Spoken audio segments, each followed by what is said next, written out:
नमस्कार. तर तात्या भेटलं बघा, बीडमध्ये आलो आता सध्या. इथून आता उद्या सकाळच्याला तिकडं जायचं आहे. म्हणलं रात्री निवांत झोपाव, कारण रात्रीचा प्रवास करायचा म्हणजे लय अवघड आहे. आणि इकडं बीडकडे काय रूम सुद्धा भेटत नाही त्या. कसं झालंय, बीडचं वातावरणच लय घाण झाले हा. आणि बऱ्याचशा ठिकाणी मी हॉटेलवाल्याला विचारलं आणि ते हजबंड वाईफ असून सुद्धा, नवरा बायको असून सुद्धा त्यांच्याकडे आयडी प्रूफ असून सुद्धा बीडमध्ये नाही भेटत नाही. मुश्किलच आहे. तरी सगळ्यात आमच्यासाठी दुःखाची गोष्ट आहे. बाहेर जिल्ह्यातनं बाहेरनं पाहुणे येते ती आणि त्यांची इथे येऊन गैरसोय होती. पण ठीक आहे, याच्यासाठी आम्ही काहीतरी करू, नाही का? काय करतो लागा आता. जेव्हा येतागून गेला, खरंच बीड लय लांब आहे बरं का. खरं आमच्या घरापासून बीडला यायचं म्हणलं, आणि ह्या महिन्यातली माझी दुसरी फेरी असेल आधी. बिलकुल. काय करायचं, ती गेल्या बारी ते आशिष मुंडेच्या त्या सावडाला आलतो, त्याच्यावर आता ही अचानक झालं. लय म्हणजे दिवस असं वाईटच दिवस यायला लागले आता. आणि चांगल्या कामासाठी बीडला येणंच होईना झालंय. अशी वाईट बातमी काय मिळाली नंतरच या लागतं या करण्यात त्या. नाहीतर तुझं बरं चाललंय? माझं मस्त एकदम टकाटक, काहीच विषय नाही. बरं एकदम. मस्त यार, निवांत. तात्या आपला निवांत आहे बघा. काय त्याच्या आयला कधी लगीन करतोय कोणाला करू लवकरच, सांग बोलू. असंच राहावं लागतंय काय माहिती. तर बघा मित्रांनो, तात्याला एखाद्या धनगर समाजाची असली एखादी मुलगी तर असली तर बघा काय करायचंय, गड्याला लगीन झालं म्हणजे आपलं लाडू बिडू आपलं मागणं झाली तात्याच्या लग्नात. तात्याच्या मागणं लग्न झाली पोरांची. लेकरं झाली त्याची. मग तात्याचा एवढा स्वभाव चांगला असून मग तात्याला पोरगीच बघणारच कोण गडी नाही, असं झालंय कंडिशन. चांगल्या माणसांचं कुठं मरणच आहे. जिथं जाईल तिथं हाल जायचं हो. तर असली एखादी पोरगी तर बघा गरीबाची. आता मीच माझ्या तोंडाने कसं सांगू. सांगतोय मस्त व्हिडिओ काढत मी सांगतोय. एका दिवशी कधी टेन्शन मध्ये आला व्हिडिओ बी टाकत असते. बाकी काय तुझं बरं आहे ना? बाकी मस्त आहे, निवांत टकाटक निवांत आहे बघा सगळं. बरं आहे. पण रस्ता तिथनं त्या येरमाळ्यापासून रस्ता लय सुपर आहे. पण येरमाळ्या मागं धुळे आहे. त्या रस्ता लय सुपर आहे. येताना बार्शीपासून ती येरमाळ्यापर्यंत रस्ता खराब होता, लय खराब रस्ता. बार्शीपर्यंत रस्ता चार टकाटक महिने आहे. जास्त आलतो आपण मित्र आले. बीडला या अनु 4 महिने असताना भास्कर दादाच्या बहिणीच्या लग्नाला तिकडं पात्र तिकडे तुम्हाला केलता फोन? जाताना बीडवरूनच गेलतो आम्ही इथनं. इथनंच गेलतो ना? नाही नाही, जात घरी जाताना इथनं गेलतो, तेच की. येताना तिकडून नगरवरून. अहिल्यानगरवरून येताना आलतो. मग बाकी काय विशेष? बरेच पर बीड मध्ये फिरायला काय काय आहे? फिरायला आहे की स्पॉट आहेत ना फिरायला. बरं का, कंकलेश्वर आहे, खूप जुन्या काळातलं, हे मडपंथी काळातलं एक जुनं मंदिर आहे, पूर्ण पाण्यामध्ये ते.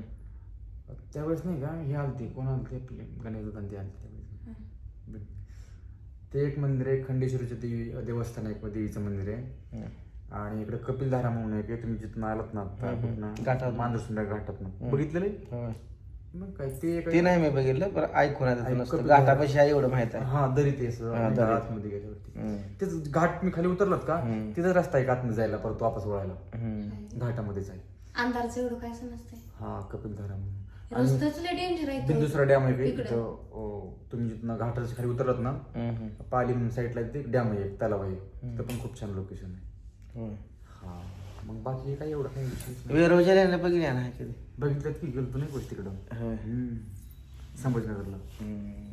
लांब आहे, लांब आहे तिकडे. इथनं 100-150 किलोमीटर असेल. इथनं 100-130 किलोमीटर असून इथनं. दौलताबाद किल्ला हे तिकडे जाय तिकडंच आहे ती. हा, त्या साईडलाच. भारी झाली तात्याची भेट झाली आपली. कोणतर आपल्या हक्काचा माणूस पाहिजे, नाही तर असं एकटं फिरायला म्हणजे लय अवघड आहे.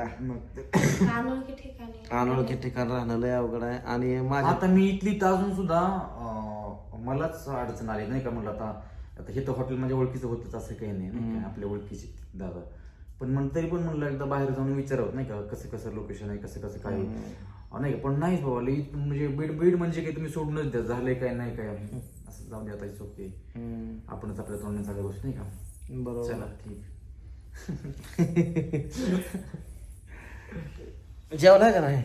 जेवण केलंय नसलं जेवण आहे नाही जेवण करून आलो आता तुम्ही करा आरामले लांब आलो तिकडून कशाचे आराम करतोय आणि कशाचं काय किती वाजले ते 10 वाजले आम्ही लई सावकाशाला थांबत थांबत आलो. ना कोणाचं आयुष्य कोणाला माहित नाही त्यामुळे हाय तोपर्यंत बोलून चालू निवांत राहावा. तयारी काय आपण जगत असताना दुसऱ्याला त्रास काय होणे ह्या हिशोबात जीवन जगा. बरोबर आहे तात्या? बिलकुल या आपल्या जगण्यात दुसऱ्याला त्रास झाला नाही पाहिजे. बरोबर आहे? नक्कीच. आणि किती दिवस आहेत धरतीवर. माझं तर तुम्हाला सांगतो 30 तुझं वय किती आहे? माझं 26 चालू माझं 35. म्हणजे मी तुझ्यापेक्षा 10 वर्षांनी मोठा आहे. 35 कुठलं तुमचं? मग किती आहे? 40 काय 30 असेल. हं? तुमची जन्मतारीख काय 90. 90 35 मग आता 36 लागलं. हा. ते 10 आणि हे किती हे 26 36 लागलं. मग 36 लागलं म्हातारं झालं. अजून एक आपण 36 वर्ष जगायला पाहिजे. 36 संपली.